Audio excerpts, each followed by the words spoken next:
कर्नाटक के सीएम पर मोहर के लिए आज फिर कांग्रेस अध्यक्ष के घर पर बैठक। डीके के अड़ने पर फंसा पैच, राहुल ने फैसला खड़गे पर छोड़ा।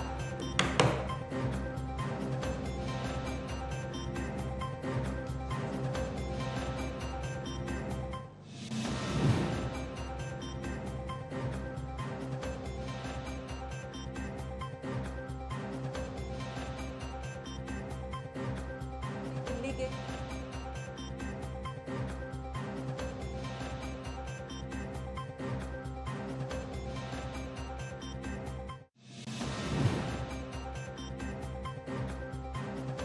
ज्ञानव्यापी एएसआई जांच अर्जी मंजूर, 19 तक आपत्ति दर्ज करा सकेंगे मुस्लिम पक्ष। 22 मई को होगी इलाहाबाद हाई कोर्ट में सुनवाई।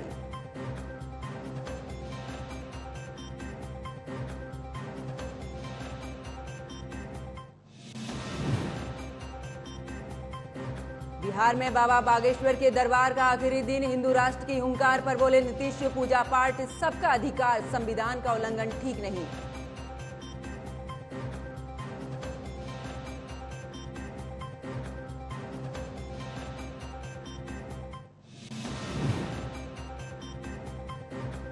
आज उत्तर भारत में चलेगी धूल भरी आंधी, राजस्थान के लिए येलो अलर्ट जारी, मानसून आने में देरी।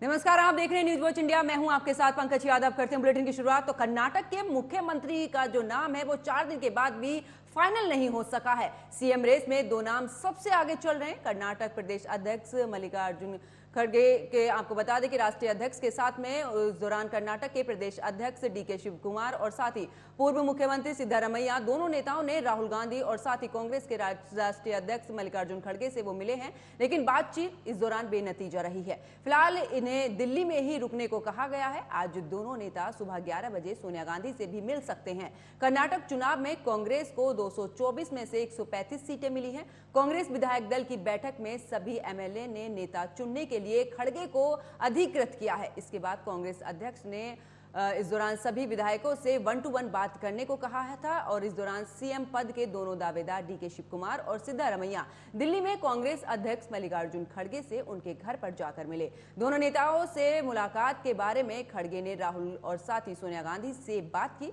फिलहाल दोनों को दिल्ली में ही रहने के लिए कहा गया है।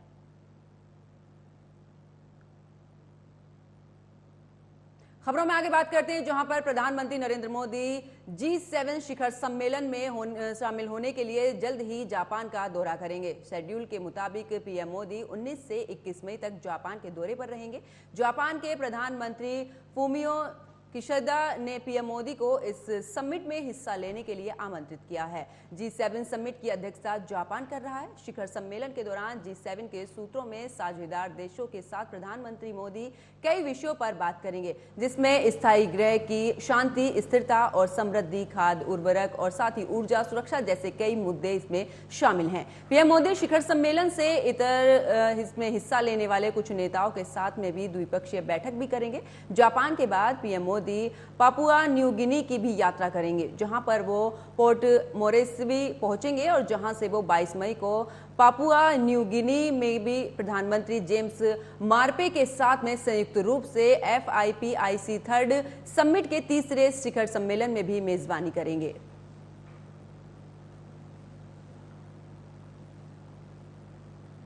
उधर कर्नाटक विधानसभा चुनाव में पार्टी को जीत दिलवाने के बाद कांग्रेस नेता और वायनाड के पूर्व सांसद राहुल गांधी 31 मई को 10 दिनों के लिए अमेरिका जाने की तैयारी में हैं। इस दौरान राहुल गांधी 4 जून को न्यूयॉर्क में मेडिसन स्क्वायर गार्डन में लगभग 5000 प्रवासी भारतीयों की रैली को संबोधित करेंगे। इसके अलावा राहुल गांधी वाशिंगटन और साथ ही कैलिफोर्निया के भी पैनल डिस्कशन में भी हिस्सा लेंगे और साथ ही स्टैनफोर्ड यूनिवर्सिटी में बतौर स्पीकर लोगों के बीच उनके उपस्थित होने की भी उम्मीद जताई जा रही है। वो अपनी यात्रा के दौरान अमेरिका में राजनेताओं और बिजनेसमैन से भी मुलाकात करेंगे।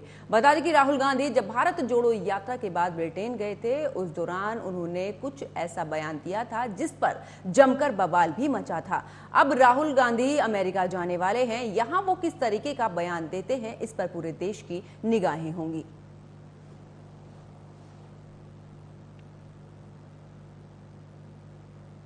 और रुक करते इस वक्त की बड़ी खबर का। इस वक्त की बड़ी खबर सामने आ रही, जहां पर लोक निर्माण मंत्री जितिन प्रसाद आज अयोध्या जाएंगे और साथ ही विभागीय अधिकारियों के साथ में बैठक करेंगे, पार्टी पदाधिकारियों से मुलाकात करेंगे, हनुमानगढ़ी और रामलला का भी दर्शन करेंगे। उसके बाद विकास कार्यों का करेंगे स्थलीय निरीक्षण। तो बड़ी खबर आपको बता रहे, जहां पर आपको बता दें कि हनुमानगढ़ी और साथ ही रामलला का दर्शन भी करेंगे जितिन प्रसाद, और विकास कार्यों का भी इस दौरान स्थलीय निरीक्षण भी किया जाएगा। तो बड़ी खबर आपको बता रहे, जहां पर लोक निर्माण मंत्री जितिन प्रसाद आज अयोध्या जाएंगे, विभागीय अधिकारियों के साथ में बैठक भी करेंगे और उसके बाद पदाधिकारियों से मुलाकात करेंगे।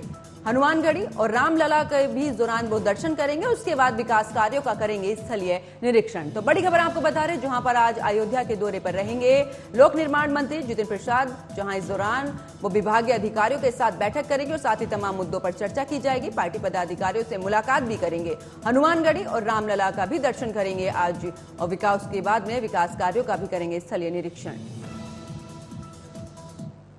खबरों में आगे बात करते हैं, जहां पर आम आदमी पार्टी के राज्यसभा सांसद संजय सिंह आज अयोध्या के दौरे पर रहेंगे। संजय सिंह 2 बजे अयोध्या पहुंचेंगे, जहां पर वो होटल शाने अवध में पार्टी कार्यकर्ताओं से मुलाकात करेंगे। इसी के साथ ही वो जीते हुए पार्षद से भी मुलाकात करेंगे। वहीं आम आदमी पार्टी के राज्यसभा सांसद संजय सिंह पत्रकारों से मुखातिब भी होंगे।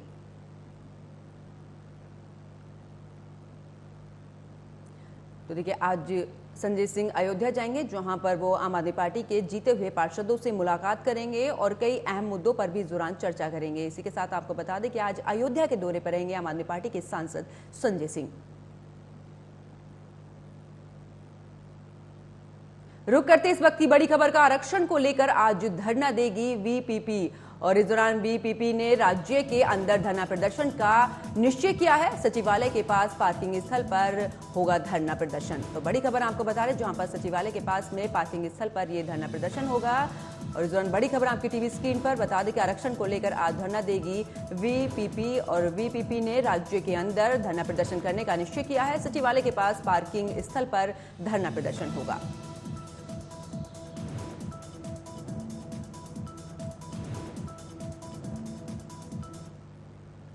उधर राहुल गांधी के खिलाफ मानहानि के मामले की झारखंड हाईकोर्ट में सुनवाई हुई, जिसमें कांग्रेस नेता राहुल गांधी के मामले में झारखंड हाईकोर्ट ने फैसला सुरक्षित रख लिया है।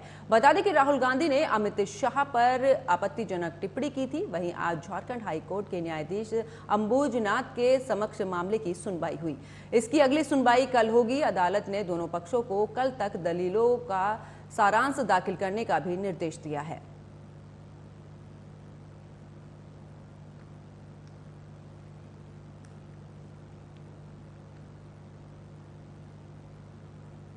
उधर कन्नौज में समाजवादी पार्टी के प्रमुख अखिलेश यादव ने ममता बनर्जी के बयान का समर्थन करते हुए कहा कि जहां जो क्षेत्रीय दल मजबूत है उसको समर्थन देने के लिए चुनाव लड़ा जाएगा। इसके साथ ही अखिलेश यादव ने बीजेपी पर निकाय चुनाव में धांधली करने और चुनाव जीतने का भी आरोप लगाया है। उन्होंने इसे बीजेपी की नकली जीत बताया है।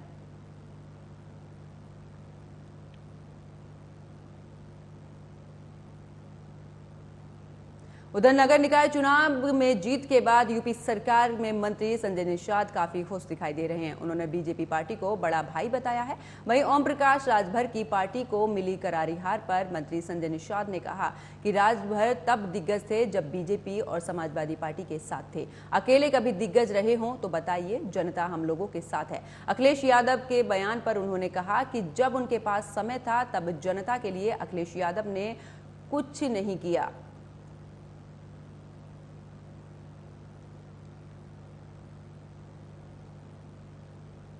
और अब खबर यूपी के अमरोहा से है, जहां नगर निकाय चुनाव में गजरोला नगर पालिका क्षेत्र में बीजेपी प्रत्याशी कमलेश आर्य ने अपनी हार का ठीकरा अपनी ही पार्टी के विधायक राजीव तरारा पर फोड़ा है। विधायक पर आरोप लगाते हुए उन्होंने कहा है कि चुनाव में मैं नहीं हारी हूं, बल्कि ये बीजेपी की हारी है। और इसी के साथ उन्होंने ये भी कहा है कि इसी विधानसभा क्षेत्र के रहने वाले संजय तरारा ने अपने समर्थकों के साथ मिलकर अंदरूनी सपोर्ट बसपा को करते हुए मुझे हराया है।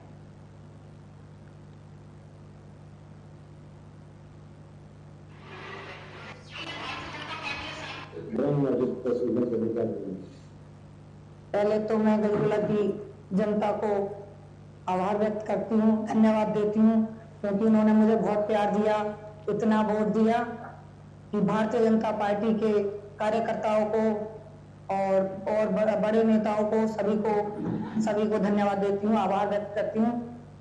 और हम यहाँ से चुनाव लड़े, भारतीय जनता पार्टी नहीं, मैं नहीं जीती हूँ, मैं नहीं हारी हूँ, भारतीय जनता पार्टी हारी है।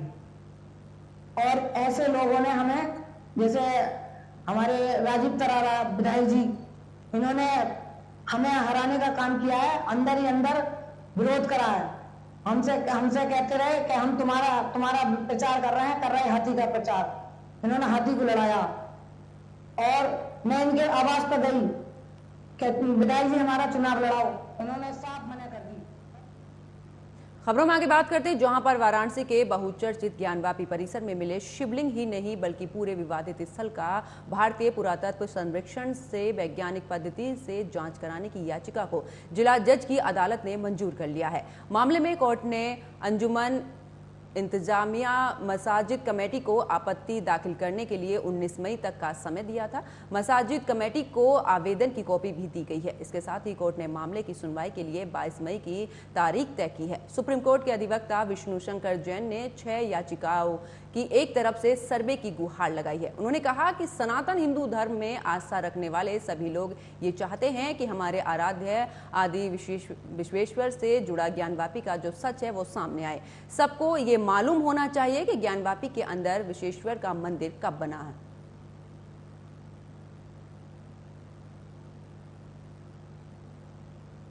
उधर बिहार के सीएम नीतीश कुमार ने बागेश्वर धाम सरकार पंडित धीरेन्द्र कुमार कृष्ण शास्त्री के बयान पर पलटवार किया है। सीएम नीतीश कुमार ने प्रतिक्रिया देते हुए कहा है कि हमको आश्चर्य होता है कि ऐसा बोलते हैं, क्या जरूरत है ऐसा बोलने की। यहाँ पर हिंदू मुस्लिम सब एक हैं, सबको अपने ढंग से पूजा का अधिकार है। सर्व जो इस दौरान है वो धर्म मानने का अधिकार रखते हैं। इसको लेकर जो नीतीश कुमार ने अपना बयान दिया है। इसी के साथ आपको बता दें कि बागेश्वर धाम वाले बाबा धीरेन्द्र शास्त्री पर बिहार पुलिस जुर्माना लगा सकती है। दरअसल पूरा मामला ट्रैफिक नियमों के उल्लंघन से जुड़ा हुआ है। बागेश्वर धाम वाले धीरेन्द्र शास्त्री पिछले 4 दिनों से बिहार की राजधानी पटना से सटे तरेतपाली में हनुमान कथा का भी आयोजन कर रहे हैं। इस दौरान उन्होंने कहा कि जिस दिन बागेश्वर धाम बाबा धीरेन्द्र शास्त्री पटना पहुंचे थे तो पटना स्थित एयरपोर्ट से गांधी मैदान स्थित होटल पनाश जाने के क्रम में उन्होंने ट्रैफिक नियमों का पालन नहीं किया था और इसी की वजह से गाड़ी में बागेश्वर धाम वाले बाबा बैठे थे। उस गाड़ी को बीजेपी सांसद मनोज तिवारी ड्राइव कर रहे थे, लेकिन इस दौरान ना तो बागेश्वर धाम वाले बाबा और न ही बीजेपी के सांसद मनोज तिवारी ने सीट बेल्ट लगाई हुई थी। और इसी के साथ आपको बता दें कि उधर आपको एक खबर बता देते जहां पर अमेरिका ने एक बार फिर से धार्मिक हिंसा को लेकर भारत पर निशाना साधा है। अमेरिकी विदेश विभाग ने धार्मिक स्वतंत्रता पर अपनी सालाना रिपोर्ट जारी की है। रिपोर्ट में 2022 में भारत में मुसलमानों और ईसाइयों सहित दूसरे धार्मिक अल्पसंख्यकों पर हमले की भी बात कही गई है। रिपोर्ट में कहा गया है कि भारत लगातार हो रही धार्मिक हिंसा की निंदा करे। अमेरिकी अधिकारी का बयान ऐसे समय में आया है जब अगले महीने ही प्रधानमंत्री नरेंद्र मोदी अमेरिका की यात्रा पर जाने वाले हैं। रिपोर्ट में भारत में मुसलमानों और ईसाइयों सहित धार्मिक अल्पसंख्यकों पर हमलों का जिक्र किया गया है।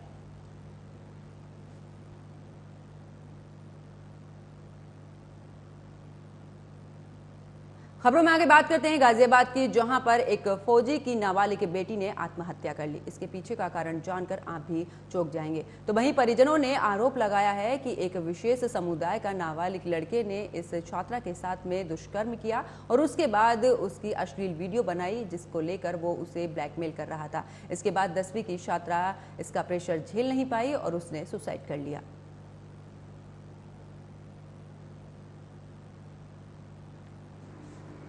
कल दिनांक 15 मई थाना क्षेत्र मसूरी में जेल चौकी क्षेत्र में एक सूचना प्राप्त हुई, जिसमें 10वीं कक्षा में पढ़ने वाली एक छात्रा ने पंखे से लटक के खुदकुशी कर ली थी। पुलिस ने तुरंत ही घटना का संज्ञान लेते हुए मौके पर पहुंच के बॉडी को पोस्टमार्टम हेतु भिजवा दिया। इससे घर वालों से तहरीर लेके सुसंगत धाराओं में मुकदमा पंजीकृत किया। उसमें जो अभियुक्त था उसको अभिरक्षा में लेके अग्रिम विधिक कार्रवाई की जा रही है। हाँ जी, उसने जबरदस्ती करी है वह लड़की के साथ जी। छत पे कंडोम के पैकेट मिले यूज्ड, जी। और उसने लड़की के साथ ज़बरदस्ती करी है, लेकिन लड़की ने शर्म की वजह से मुझे पहले बताई नहीं ये बात कि मम्मी ऐसे ऐसे है। उसने यही बात बताई मम्मी ऐसे है, वो ज़बरदस्ती घुस गया, लेकिन उसने डर की वजह से, शर्म की वजह से ये वाला कदम उठाया, फांसी लगा ली। खबरों में आगे बात करते हैं, जहां पर मैनपुरी थाना करहल क्षेत्र में एक दिल दहला देने वाली घटना सामने आई है। आपको बता दें कि नगला कंस गांव में शादी के दूसरे दिन ही दूल्हे की करंट लगने से मौत हो गई, जिससे परिवार में कोहराम मच गया। वहीं बताया जा रहा है कि सोनू की 11 मई को शादी हुई थी। 12 मई को बारात वापस लौट कर आई थी, जिससे दोनों परिवारों में खुशी का माहौल था। वहीं 13 मई को सोनू की बिजली की वजह से करंट लगने से मौत हो गई है, जिससे खुशियों के घर में मातम फैल गया है। परिवार के लोगों का रो रो कर बुरा हाल हो गया। घटना के बाद मृतक के परिजनों को सांत्वना देने उत्तर प्रदेश सरकार के पूर्व मुख्यमंत्री और समाजवादी पार्टी के राष्ट्रीय अध्यक्ष अखिलेश यादव ने परिवार के लोगों के लिए क्या कुछ कहा है, आप भी सुनिए।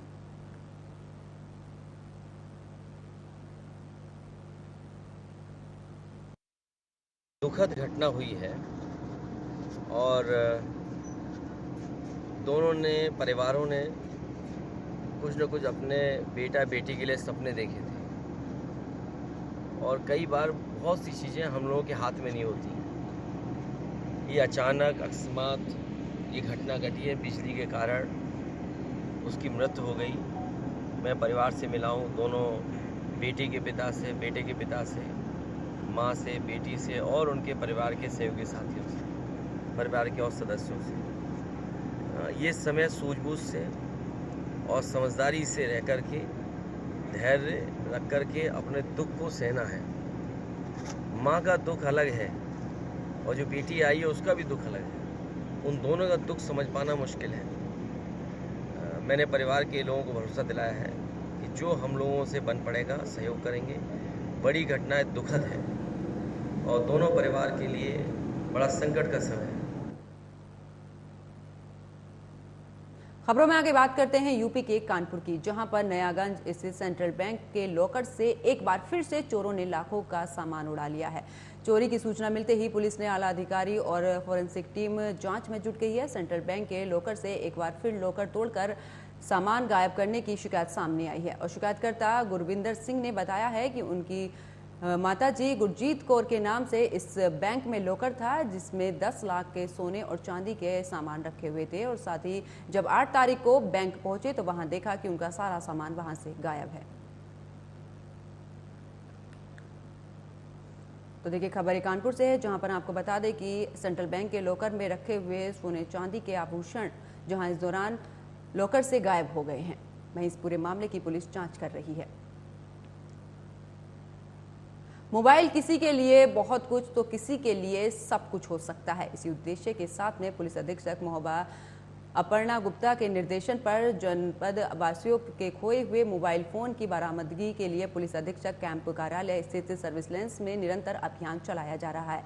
इसी के साथ ही राज्य में पुलिस सर्विसलेंस शाखा ने 60 मोबाइल फोन, जिनकी बाजार में अनुमानित कीमत लगभग 15 लाख है, उनकी बरामदगी की गई है। बरामद फोन उनके स्वामियों को बुलाकर पुलिस अधीक्षक ने वापस कर दिए और साथ ही दौरान उनके चेहरे पर काफी खुशी भी नजर आई।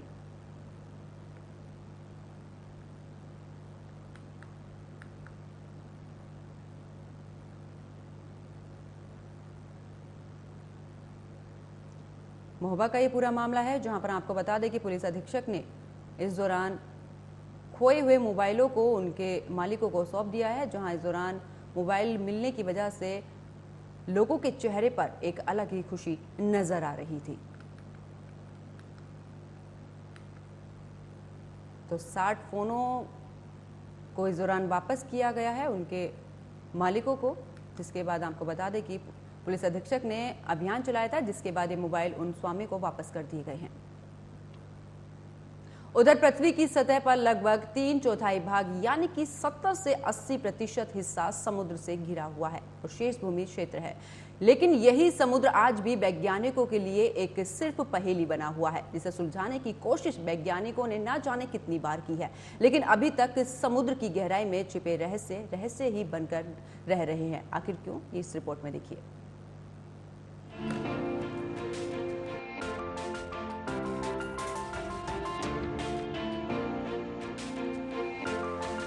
समुद्र जितना विशाल उतना ही गहरा, जितना गहरा उतना ही रहस्यमयी, और रहस्य वो जिसे आज तक कोई सुलझा नहीं सका।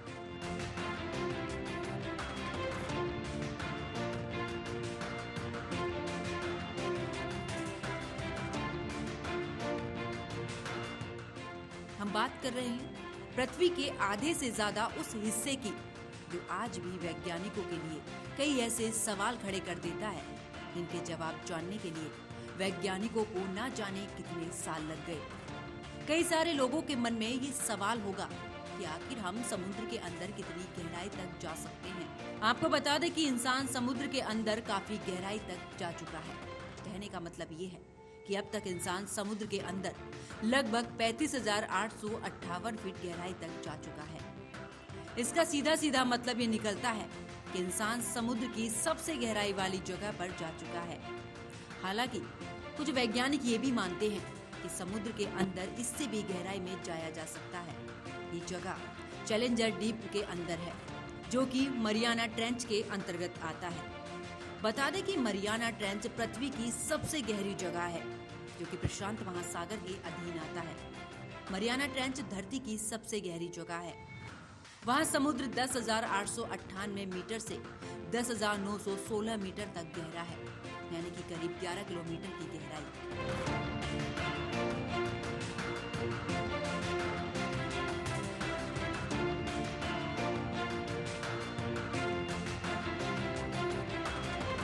अभी तक करीब 1,000 लोग सबसे ऊंची पर्वत श्रृंखला माउंट एवरेस्ट की चढ़ाई कर चुके हैं, तो इसकी तुलना में महज 3 व्यक्ति ही सबसे गहरी खाई मरियाना ट्रेंच तक जा सके हैं। अगर तुलना करें तो माउंट एवरेस्ट समुद्री स्तर से 8,848 मीटर ऊपर है, जबकि मरियाना ट्रेंच समुद्री सतह से 10,916 मीटर तक गहरा है। यूएस के रिटायर्ड लेफ्टिनेंट डॉन वॉल्स और उनके स्विस सहकर्मी दिवंगत जैक्स पिकार्ड सन 1960 में एक पनडुब्बी में करीब 10,790 मीटर तक की गहराई में जा चुके थे। साल 2012 में कनाडाई फिल्म मेकर जेम्स कैमरॉन एक पनडुब्बी में सोलो ट्रिप पर इस खाई तक पहुंचने के लिए 10,898 मीटर तक नीचे गए थे। उन्हें इसके लिए पनडुब्बी बनाने में 7 साल लगे थे। मरियाना ट्रेंच इतना गहरा है कि सूरज की रोशनी तक नहीं पहुंच पाती। प्रशांत महासागर में पूर्वी और पश्चिमी किनारों पर खाइयों की श्रृंखला मिलती है, जिसमें मरियाना ट्रेंच सबसे ज्यादा गहरा है। मरियाना ट्रेंच फिलीपींस के पूर्व में स्थित है। अब बात करते हैं चैलेंजर डीप की। चैलेंजर डीप 10,902 और 10,929 मीटर की गहराई के साथ पृथ्वी के समुद्री तल जलमंडल में सबसे गहरा ज्ञात बिंदु है। सबसे गहरे भाग को चैलेंजर डीप कहा जाता है, जो पश्चिम प्रशांत महासागर की सतह के नीचे स्थित है। चैलेंजर डीप में पहला गोता 1960 में लेफ्टिनेंट डॉन वॉल्स और स्विस वैज्ञानिक जैक्स पिकार्ड ने ट्रिएस्टे नामक सबमर्सिबल पर लगाया था। ब्रिटिश जहाज HMS चैलेंजर ने 1872 से 1876 के बीच चैलेंजर डीप की खोज की। 2012 में फिल्म निर्देशक जेम्स कैमरन 2 घंटे 36 मिनट तक उतरने के बाद मरियाना ट्रेंच के नीचे पहुंचे। कैमरून अपनी पनडुब्बी डीप सी चैलेंजर में एक गोता लगाकर लगभग 10,908 मीटर की गहराई तक पहुंचे और इस स्थान पर एकल पनडुब्बी गोता लगाने वाले पहले व्यक्ति बने। फिलहाल समुद्र की गहराई तक जाने की वैज्ञानिक कोशिश कर रहे हैं, ताकि समुद्र से जुड़े कई सारे सवालों को हल कर सके। सवाल तो बहुत हैं कि आखिर समुद्र की गहराई में है क्या, और आखिर इतनी गहराई में क्या कोई जीव सरवाइव कर सकता है। ऐसे कई सवाल हैं जिनका सटीक जवाब अभी तक किसी के पास नहीं है, लेकिन फिर भी वैज्ञानिक अपने सभी सवालों का जवाब समय समय पर जानने की कोशिश करते रहते हैं। ब्यूरो रिपोर्ट के साथ न्यूज वॉच इंडिया। और मेरे साथ फिलहाल खबरों में इतना ही। आप देखते रहिए न्यूज वॉच इंडिया। नमस्कार।